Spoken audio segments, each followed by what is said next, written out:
Hello everyone. बहुत बहुत स्वागत है सभी का। और नाइन्थ क्लास की साइंस हम लोग पढ़ रहे हैं ई एकेडमी में।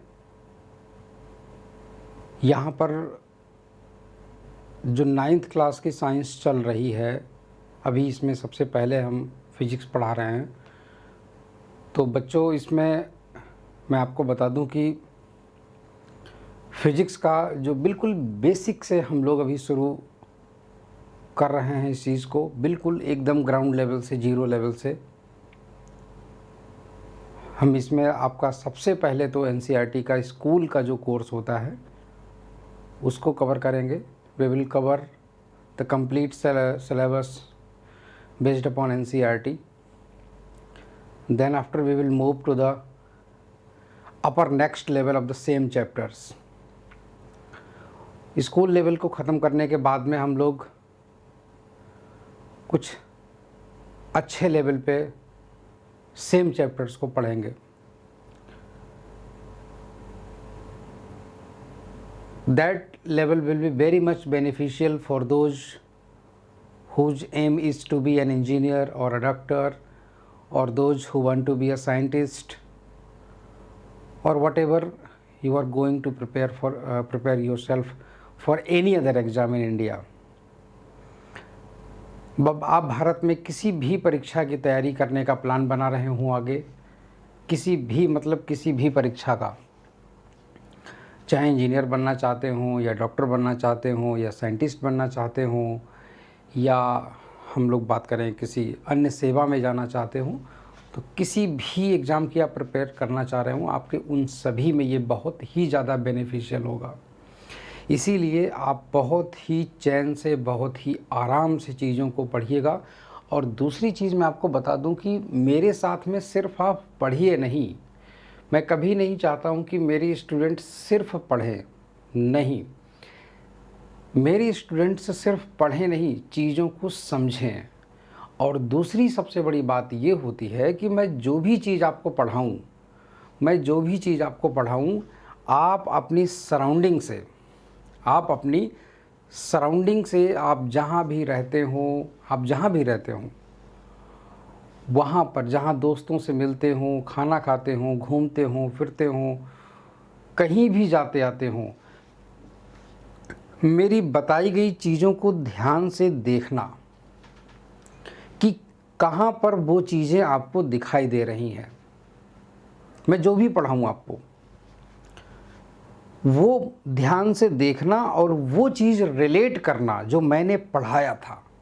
रिलेट करने का मतलब ये हो गया कि आप ऐसा महसूस करना, आपको ऐसा लगे कि जो मैंने पढ़ाया था वो आपको आँखों के सामने दिख रहा है। और जो मेरा पढ़ाया हुआ ना हो और आपको दिख जाए, तो आप उसे अपने दिमाग में बचा के रखना, प्रश्न हमसे पूछने के लिए।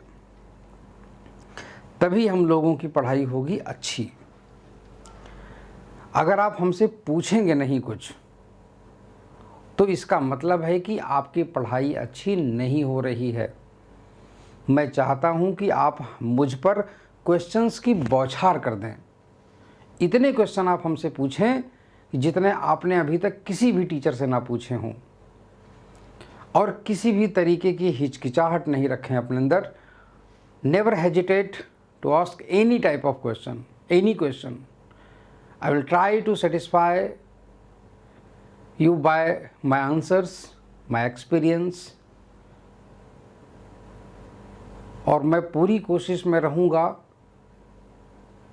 कि आपको आपके सिलेबस के अलावा आपके दिमाग का ढक्कन खोलूँ। दिमाग का ढक्कन खोलने का मतलब ये होता है कि आप साइंस को अपने आप से समझने लगें। जब मेरा बताया हुआ इतना सा कॉन्सेप्ट आपके बड़े बड़े कॉन्सेप्ट क्लियर करने लगे और आप खुद देख के समझने लगे कि अब इसमें क्या होने वाला है, आप समझ जाएंगे, वाह, तब आपको मज़ा आएगा सीखने का। तो साइंस को सीखा जाता है, पढ़ा नहीं जाता। लोग पढ़ाते हैं और मैं कहता हूं कि मैं साइंस सिखाता हूं। एक बढ़िया सी बात बताता हूं, बहुत पुरानी बात है। एक बार एक रेलगाड़ी में बैठे, एक रेलगाड़ी जा रही थी, अंग्रेज़ों के ज़माने की बात थी। रेलगाड़ी जा रही थी और एक यात्री था उस रेलगाड़ी में, वो भी उसी में बैठा था। हालांकि रेलगाड़ी में तो बहुत यात्री होते हैं, मगर तभी एक विशेष प्रकार की आवाज़ सुनाई देने लगी। रेलगाड़ी में बैठे हुए व्यक्ति को एक विशेष प्रकार की आवाज़ सुनाई दी और उसने जाकर के जंजीर खींच दी, और थोड़ी देर के बाद में वो ट्रेन रुक गई। बाद में फिर ये हुआ कि भाई ट्रेन क्यों रोकी, जंजीर किसने खींची? तो उनको पकड़ लिया गया। लोगों ने बता दिया कि हाँ, इन्होंने जंजीर खींची थी। तो भाई उनको पकड़ के ले जाया गया, उनसे पूछा गया कि आपने जंजीर क्यों खींची? तो उन्होंने बताया कि आगे पटरी टूटी हुई है, रेल की पटरी, करीब करीब 1-1.5 किलोमीटर की दूरी पर। बोले अच्छा? बोले हाँ। बोले तुम्हें कैसे पता चल गया? अंतर्यामी हो क्या? बैठे बैठे तुम्हें पता चल गया? मतलब तुम कोई गॉडमैन हो क्या कि हाँ तुम्हें अपने आप से पता चल गया? तो उन्होंने बोला ना मानो, देख लो चल करके। लोग गए और आगे देखा, सचमुच में पटरी टूटी हुई थी। सैकड़ों लोगों की जान बचा ली उन्होंने। पता कैसे बताया था उन्होंने ये चीज़? एक्चुअल में उनके जो गुरुजी थे, उन्होंने साइंस उनको पढ़ाई नहीं थी, सिखाई थी। तब वो अपना दिमाग का इस्तेमाल करना सीख गए। तो मेरी क्लास में हमसे पढ़ने के बाद थ्योरी रटना नहीं है तुम्हें। अगर रट लिया हमसे, मैं कभी तुम्हें अपने स्टूडेंट के रूप में एक्सेप्ट नहीं करूँगा। तुम्हें सीखना है, अपने दिमाग का इस्तेमाल करना है, बुद्धि का इस्तेमाल करना है। You have to use your mind, your thoughts. तुम्हें देखना है अपनी सराउंडिंग में, चारों ओर अपने देखना है, साइंस को महसूस करना है तुम्हें। तब तुम साइंटिस्ट बन पाओगे, तब तुम वो बनोगे जो किसी ने कल्पना भी नहीं करी होगी, किसी ने इमेजिन तक नहीं किया होगा कि तुम क्या हो। तो इसीलिए मेरे प्यारे बच्चे, आपको पढ़ना नहीं है, सीखना है साइंस को, और सीखेंगे। इसको सीखते कैसे हैं? मैंने बोला कि दुनिया में, इस प्रकृति में हमारे चारों तरफ से अच्छी विज्ञान कहीं नहीं है। चारों तरफ हम ज्ञान से भरे हुए हैं।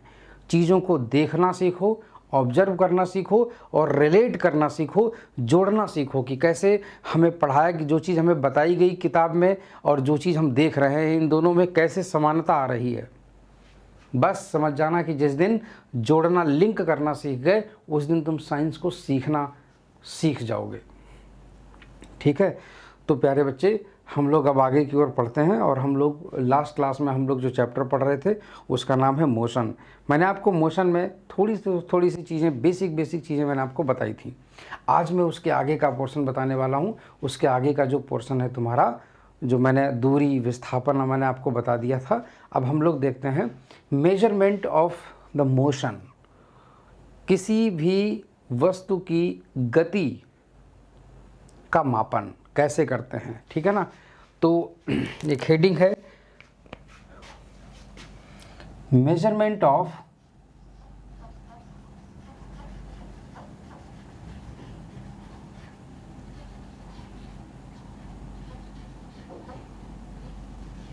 Rate of motion.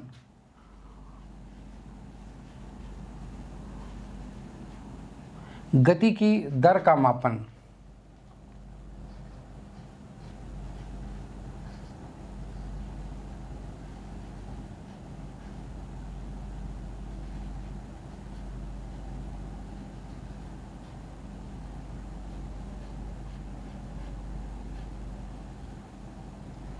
गति की दर का मापन। अब ये गति की दर का मापन कहने का मतलब ये क्या है, ठीक है ना? हाँ, measurement of rate of motion. शायद आपको अभी दिखाई नहीं दे रहा है, मैं देखता हूँ इसमें कि क्यों नहीं दिखाई दे रहा है ये चीज़।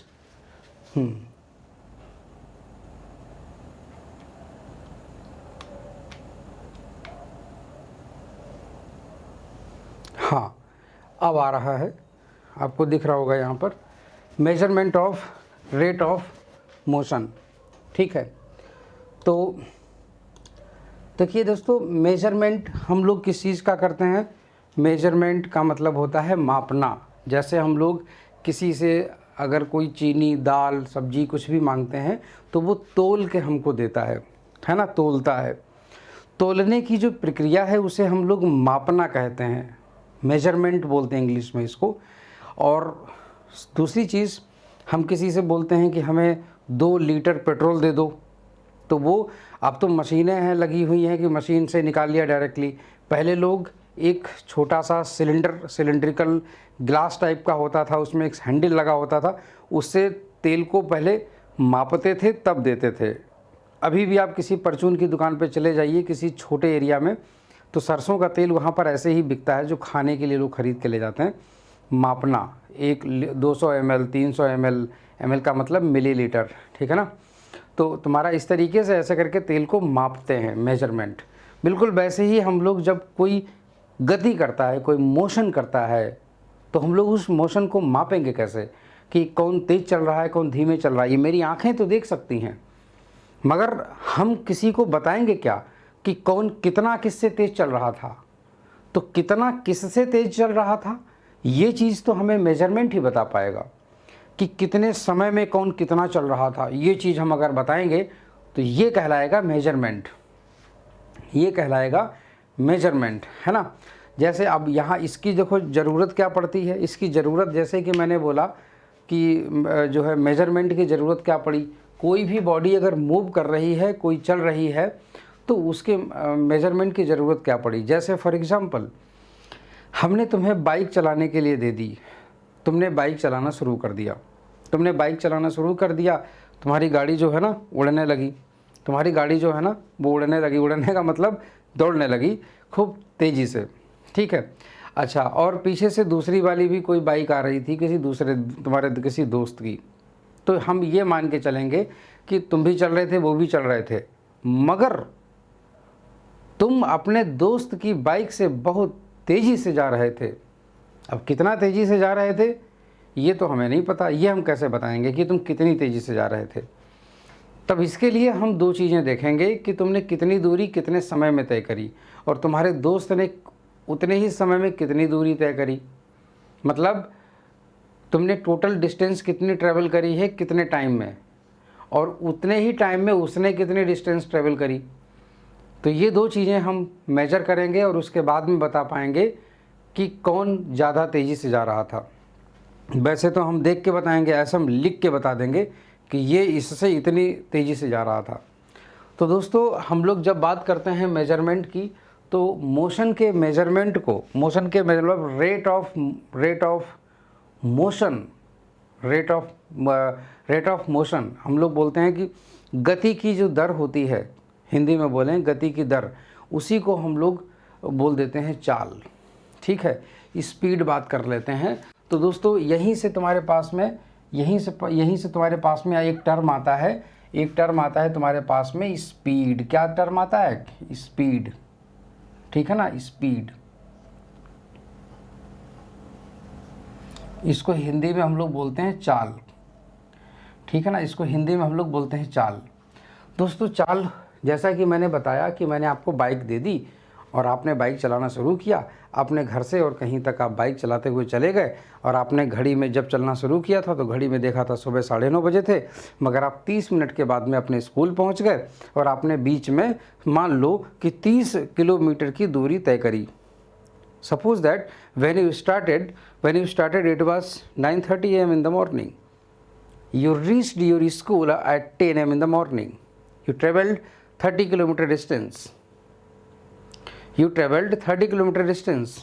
It means कि अगर हम लोग बात करें तो यहाँ से आपने चलना शुरू किया, कैसे चलना शुरू किया? भाई बाइक से गए थे इस तरीके से, है ना। तो आप इस तरीके से बाइक से गए थे इस तरीके से, और ये तुम्हारा स्कूल है ना, ये तुम्हारा स्कूल है इस तरीके से। तो ये तुम्हारा स्कूल है भाई। अब तुम यहाँ से यहाँ तक की तुमने दूरी तय कर ली, यहाँ से यहाँ तक की तुमने दूरी तय कर ली। कैसे कर ली? बाइक के ज़रिए तुमने तय करी। तो इस तरीके से दोस्तों मान लीजिए कि ये तुम्हारी दूरी है 30 किलोमीटर, ठीक। यहाँ पर तुम्हारा जो समय था वो था 9:30 AM, और यहाँ पर जब आप पहुँच गए तो आप पहुँच गए सुबह 10 बजे, ठीक है ना। आप सुबह 10 बजे पहुँच गए और ये तुम्हारा 9:30 AM, सुबह 9:30 बजे यहाँ से चले थे। तो दोस्तों इस तरीके से जो तुम्हारी चली की दूरी है 30 किलोमीटर और जो लिया गया तुम्हारा समय है वो है 30 मिनट। हम लोग जब चाल की बात करते हैं, चाल, तो चाल को हम बताते हैं कि 1 सेकेंड में या किसी एक टाइम में, एक टाइम का मतलब होता है, एक टाइम का मतलब होता है या 1 सेकेंड में या 1 मिनट में या 1 घंटे में कितनी दूरी तय करी हमने, कितनी दूरी तय करी। इसीलिए हम बोलते हैं इतने किलोमीटर प्रति घंटा, मतलब समथिंग किलोमीटर्स पर आवर। इस तरीके से हम अपनी जो रेट है मोशन का उसको बताते हैं। जो हमारी गति की दर है उसको हम किसी को ऐसे बताते हैं कि हमने 1 घंटे में इतने किलोमीटर की डिस्टेंस चली थी। चाल जो होता है उसी में से निकला हुआ एक टर्म है, इसको हम लोग बोलते हैं, चाल का जो फार्मूला होता है स्पीड, मैं आपको बता देता हूँ, फार्मूला होता नहीं है बल्कि यहीं से निकल के आया है। स्पीड इक्वल टू होता है तुम्हारा डिस्टेंस ट्रेवल्ड, ठीक है ना, डिस्टेंस अपॉन टाइम। या 1 मिनट मैं इसको यहाँ पर लिख दूँ तो ज़्यादा बेहतर होगा। हाँ,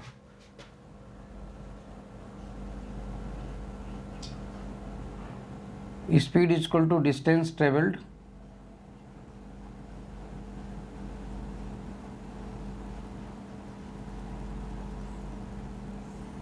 अपॉन टाइम टेकन।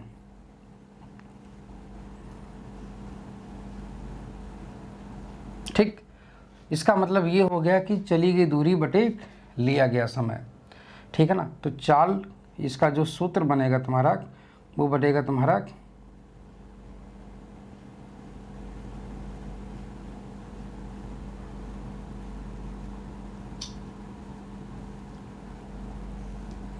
चली गई दूरी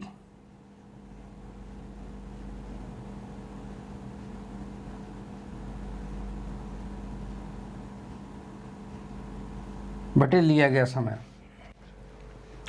चली गई दूरी बटे लिया गया समय, ठीक है ना। तो दोस्तों ये दूरी तुम्हारी हो जाती है, मान लीजिए मीटर में, किलोमीटर में, इसकी तुम्हारी कोई भी यूनिट हो सकती है। इसकी मीटर हो सकती है यूनिट,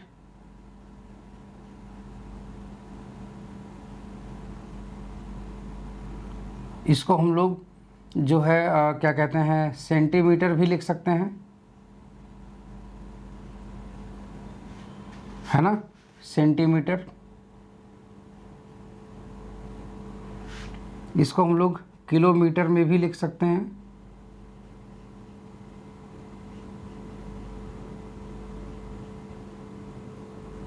ठीक।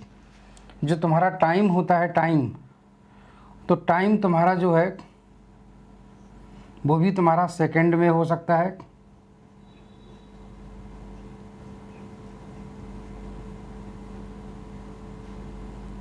ये तुम्हारा मिनट में भी हो सकता है,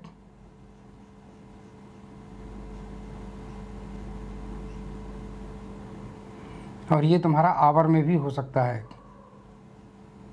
घंटा, ठीक।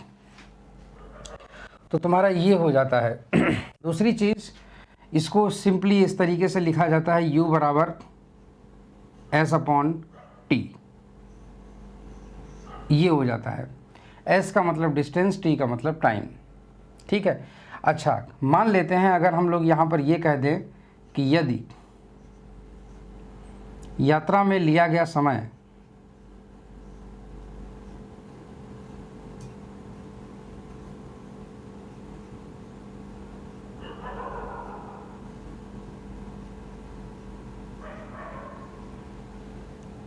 1 घंटा हो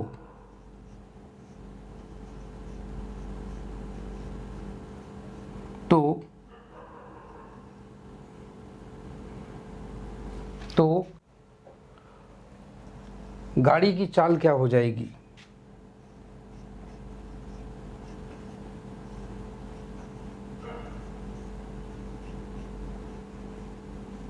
तो गाड़ी की चाल u बराबर s हो जाएगी। ठीक, इसका मतलब ये हो जाएगा कि चली गई दूरी ही चाल हो जाएगी, 1 घंटे में चली गई दूरी ही चाल हो जाएगी। It means the distance travelled in 1 hour will be equal to the speed. तो यहाँ पर हम लोग लिखते हैं, इसीलिए जब इसकी डेफिनेशन दी जाती है, जब इसकी परिभाषा लिखी जाती है तो लिखा जाता है distance travelled in unit time.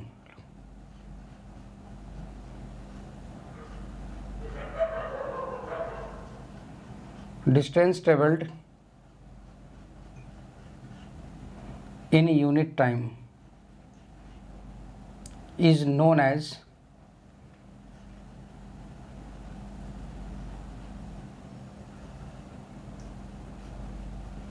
Speed. एकांक समय में चली गई दूरी को एकांक समय में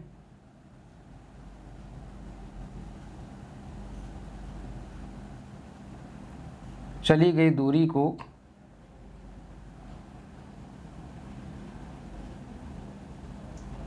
चाल कहते हैं।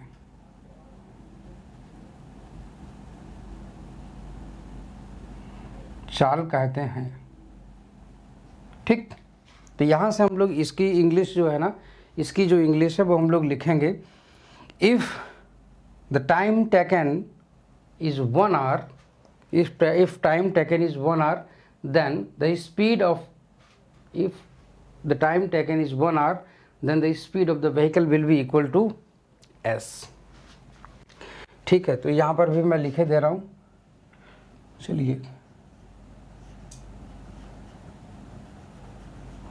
if time taken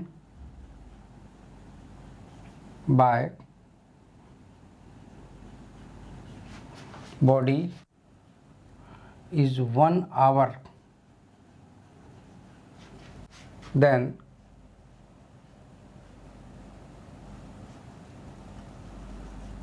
speed of body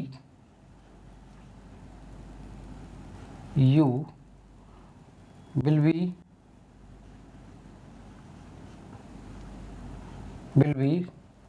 u is equal to s।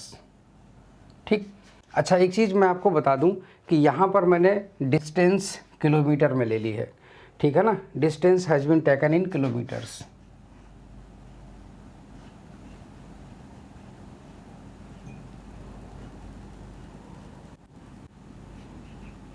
दूरी को किलोमीटर में लिया गया है। ठीक है ना, तो दूरी को किलोमीटर में लिया गया है।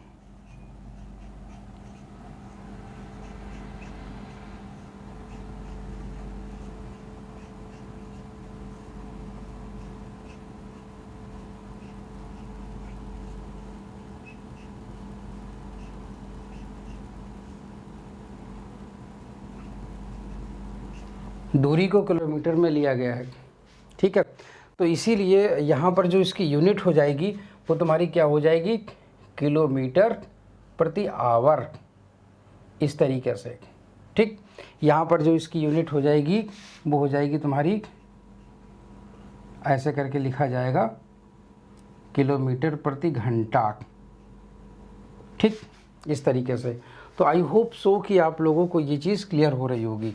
तो चाल हम लोग ऐसे ही पता करते हैं कि एकांक समय में, एकांक मतलब एक अंक यूनिट टाइम में जो डिस्टेंस ट्रेवल होती है उसी को हम लोग स्पीड बोल देते हैं। ठीक है ना। अच्छा, इसकी और भी संभावित, इसकी और भी पॉसिबल यूनिट्स हो सकती हैं। ठीक है ना, तो वो क्या क्या हो सकती हैं, जैसे देखिएगा,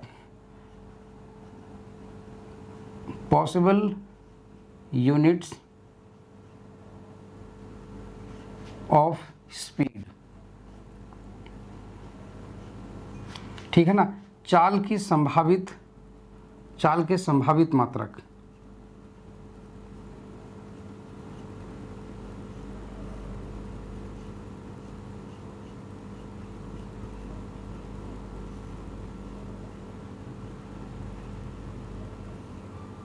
देखिए, अब ये पहली चीज़ मान लीजिए कि अगर हम लोग जैसे एस जो तुम्हारी दूरी है, ठीक है ना, दूरी तुम्हारी डिस्टेंस,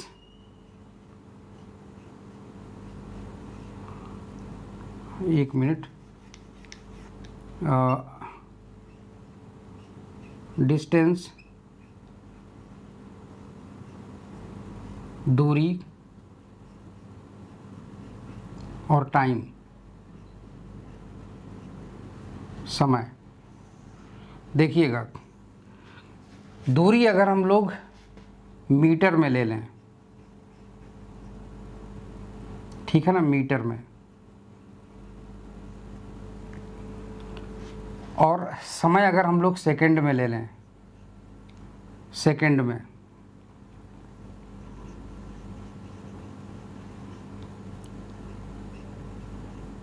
सेकंड में, तो जो स्पीड की पॉसिबल यूनिट बनेगी दोनों से, वो बनेगी तुम्हारी मीटर प्रति सेकंड, मीटर प्रति सेकंड, ठीक है। बिल्कुल वैसे ही अगर मान लीजिए कि अगर हम लोग इसकी यूनिट ले लें किलोमीटर, किलोमीटर, और ये ले लेते हैं मान लीजिए अगर हम लोग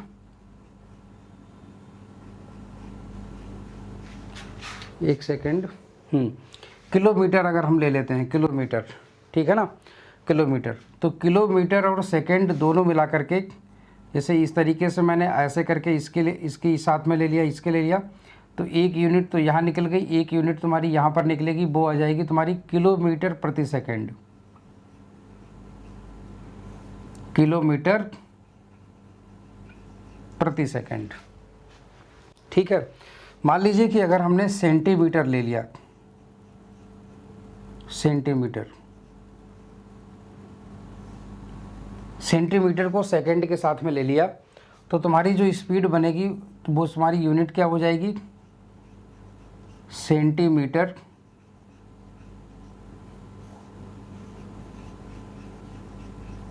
पर सेकंड। तो तुम्हारी ये भी एक यूनिट बन सकती है। तो इस तरीके से एक यूनिट उसकी लेकर के 3 यूनिट तुम्हारी बन गई। वैसे ही ज़रा सोचिए, ये तो तुम्हारी अभी मैंने ये ले लिए हैं, 3 यूनिट ले लिए हैं जनरली, जो हम लोग यूज कर लेते हैं, ठीक है ना। ऐसे ही हम लोग सेकंड के बाद में मिनट भी लेंगे, उसके बाद तुम्हारा घंटा भी लेंगे, तो 3 यूनिट टाइम की भी लेंगे। तो 3 इसके 3 कॉम्बिनेशन मिनट के साथ में भी बनेंगे, 3 कॉम्बिनेशन इसके घंटा के साथ में भी बनेंगे। टोटल 9 यूनिट निकल करके आएगी। कितनी? 9 यूनिट। ऐसी पॉसिबल यूनिट्स होती हैं, मगर जो हमारी डेली लाइफ में हम लोग अपने दैनिक जीवन में, डेली लाइफ में हम लोग जो यूनिट इस्तेमाल करते हैं सबसे ज़्यादा, वो होती है मीटर प्रति सेकंड, मीटर पर सेकंड, और किलोमीटर पर आवर। ये 2 यूनिट हम लोग सबसे ज़्यादा इस्तेमाल करते हैं। हमारी गाड़ियों में जो मीटर लगा होता है, आपने देखा होगा, जिसमें सुई घूमती है। जब पापा बाइक चलाते हैं तो ऐसे करके गाड़ी की स्पीड जब बढ़ती है तो इस तरीके से तुम्हारा कांटा उठता है। वो उसमें जो स्पीड बताता है उसको बोलते हैं ओडोमीटर। क्या बोलते हैं? ओडोमीटर। आपकी एनसीईआरटी की बुक में ये चीज़ लिखी हुई है, ठीक है। एनसीईआरटी की बुक इसी चैप्टर का, ये जो चैप्टर है हिंदी और इंग्लिश दोनों भाषाओं में ऐप पर अपलोड कर दी गई हैं, आप डाउनलोड कर लीजिएगा, ठीक है। दूसरी चीज़ कि उसको बोलते हैं ओडोमीटर। उसमें जो स्पीड दिखाई गई जाती है वो दिखाई जाती है तुम्हारी किलोमीटर पर आवर में, क्योंकि गाड़ी हमारी 1 घंटे में कुछ किलोमीटर चलती है, इसीलिए उसमें किलोमीटर प्रति घंटे की यूनिट को यूज किया गया है। चल सकती है उतनी ही। अब तुम सोचो कि 1 मिनट में कुछ किलोमीटर चल जाए, ऐसी हमारी कोई गाड़ी नहीं है। हम लोग ऐसी गाड़ी इस्तेमाल ही नहीं करते जो 1 मिनट में 11-12 किलोमीटर पहुंचा दे, या 1 सेकंड में 11-12 किलोमीटर पहुंचा दे, पता चला धरती ही छोड़ के चल दिए। तो ऐसा नहीं होता। इसीलिए हम लोग जो गाड़ियाँ यूज़ करते हैं वो कुछ किलोमीटर कुछ घंटे में ट्रैवल करती हैं, ठीक है। तो उम्मीद करता हूँ कि ये चीज़ आप लोगों को समझ में आ गई होगी कि किस तरीके से इसकी यूनिट बनती है और चाल कैसे हम लोग निकालते हैं, ठीक है ना। तो यही सब हमारे जो डेली लाइफ में जो एग्जांपल्स तुम्हारे होते हैं वो यही सब होते हैं, ठीक है। अच्छा, दूसरी चीज़, कई बार चाल जो होती है वो तुम्हारी, मतलब यात्रा जो होती है वो तुम्हारी सीधी सीधी यात्रा होती है, ठीक है ना। कई बार जो तुम्हारी जर्नी होती है वो बिल्कुल सीधी सीधी होती है। सीधी का मतलब ये कि घर से निकले और सीधे सीधे हम लोग डेस्टिनेशन तक पहुंच गए। मतलब डेस्टिनेशन मतलब हो गया कि जहाँ पर तुम्हें जाना था वहाँ तक हम लोग सीधे सीधे पहुँच गए। मगर कई बार क्या होता है कि हम लोग जब यात्रा करते हैं तो रास्ते में हम ढाबा पे चाय भी पीते हैं, है कि नहीं। रास्ते में कोई हमें ढाबा मिलता है तो हम लोग चाय भी पीते हैं, और भाई किसी को प्यास लगी होती है तो कोई पानी भी पीता है। तो उस समय हमारी गाड़ी रुक जाती है, हम लोग चलना बंद कर चुके होते हैं। उस समय हमारी गाड़ी की चाल कितनी होती है? उस समय हमारी गाड़ी की चाल शून्य होती है, जीरो होती है, ठीक है ना। इसीलिए तब हम लोग उस समय जो गाड़ी की चाल निकालते हैं, जहाँ से चले थे और जहाँ तक पहुँचेंगे, उसको हम लोग बोलेंगे औसत चाल। जहाँ से चले थे जहाँ तक पहुँचेंगे, यहाँ से लेके वहाँ तक की जो चली गई दूरी, वहाँ से लेकर के वहाँ तक लिया गया समय, इसको हम लोग बोलते हैं औसत चाल। तो उसको हम लोग बोलते हैं एवरेज स्पीड। तो जनरली हम लोगों की डेली लाइफ में औसत चाल होती है, हम लोग औसत चाल का प्रयोग ज़्यादा करते हैं, एवरेज स्पीड की यूज ज़्यादा करते हैं। हाँ, एक टर्म और आता है, हम वो भी आपको बताएंगे, ठीक है, वो भी हम आपको बताएंगे। उसको हम लोग बोलते हैं इंस्टेंटेनियस स्पीड, ठीक है, उसको हम लोग बोलते हैं इंस्टेंटेनियस स्पीड। तो दोस्तों इंस्टेंटेनियस स्पीड को हिंदी में बोलते हैं हम लोग ताक्षणिक चाल। हिंदी में हम लोग उसको बोलते हैं ताक्षणिक चाल, ठीक है ना। तो उसका यूज कहाँ पर होता है, वो भी मैं आपको बताऊंगा। देखिए एक मिनट, देखिएगा। तो चलिए देखिए, हम लोग बात कर रहे थे औसत चाल के बारे में। जैसे कि चलिए चाल तो हमने आपको बता दिया, अब में हम लोग कैलकुलेट कर लेते हैं ज़रा कि कैसे हम लोग इसको आगे की ओर बढ़ाएंगे। तो देखिएगा,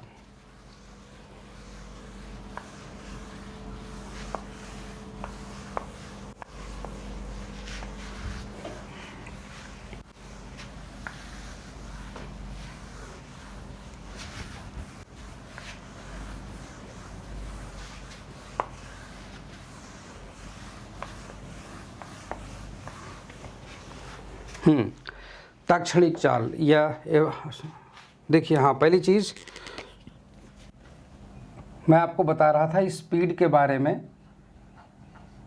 चाल के बारे में। तो चाल में कैसे, पहले तो एक सवाल कर लेते हैं, मान लेते हैं कि रामू के घर से रामू के स्कूल के बीच की दूरी 10 किलोमीटर है, ठीक है ना। हाँ, एक प्रश्न,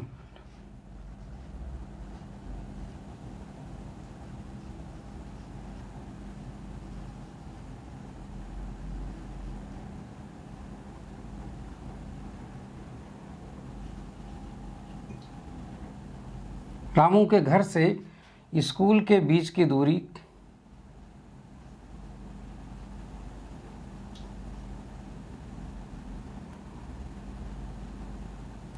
10 किलोमीटर है।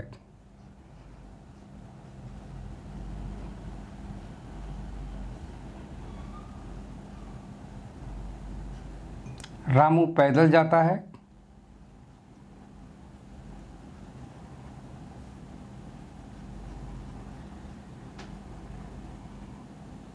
और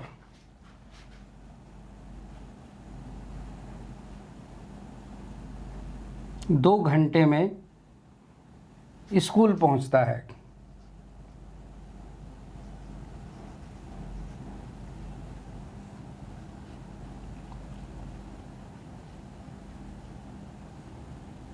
और 2 घंटे में स्कूल पहुंचता है, ठीक है। रामू की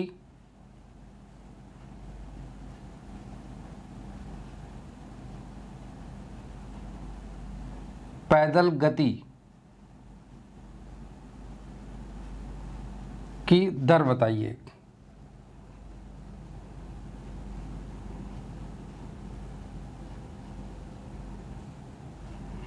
इसको इंग्लिश में हम लोग पढ़ें, distance between the home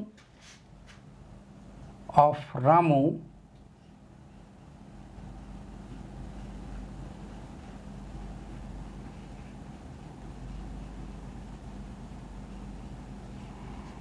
home of Ramu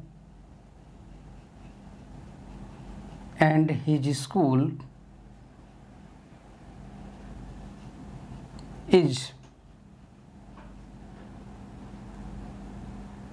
10 kilometers.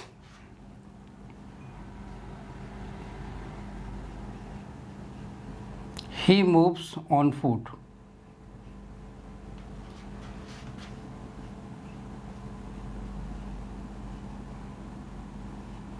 He takes 2 hours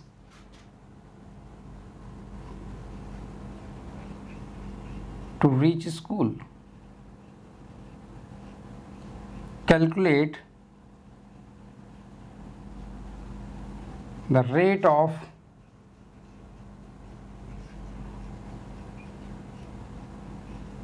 motion. Rate of motion का मतलब क्या होता है? रेट ऑफ मोशन मतलब गति की दर। दोस्त उसी को हम लोग स्पीड बोलते हैं, उसी को हम लोग चाल बोलते हैं, ठीक है ना, उसी को हम लोग बोलते हैं चाल। तो दोस्तों इसका जो सॉल्यूशन होगा मतलब हल, ठीक है ना, तो रेट ऑफ मोशन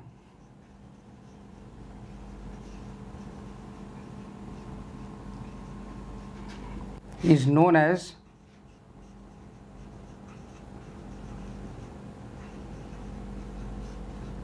स्पीड। गति की दर को ही चाल कहते हैं।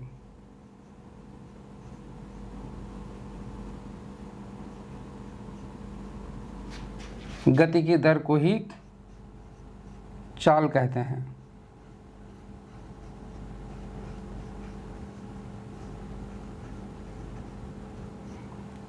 ठीक है ना, तो हम लोग यहाँ पर लिखेंगे स्पीड चाल बराबर, स्पीड चाल बराबर तुम्हारा यहाँ पर 10 किलोमीटर हो गया, 10 किलोमीटर बटे 2 घंटा, ठीक, 10 किलोमीटर 2 घंटा। तो यहाँ से हम लोग लिखेंगे speed equal to 5 kilometres per hour. तो ये तुम्हारा उत्तर हो गया।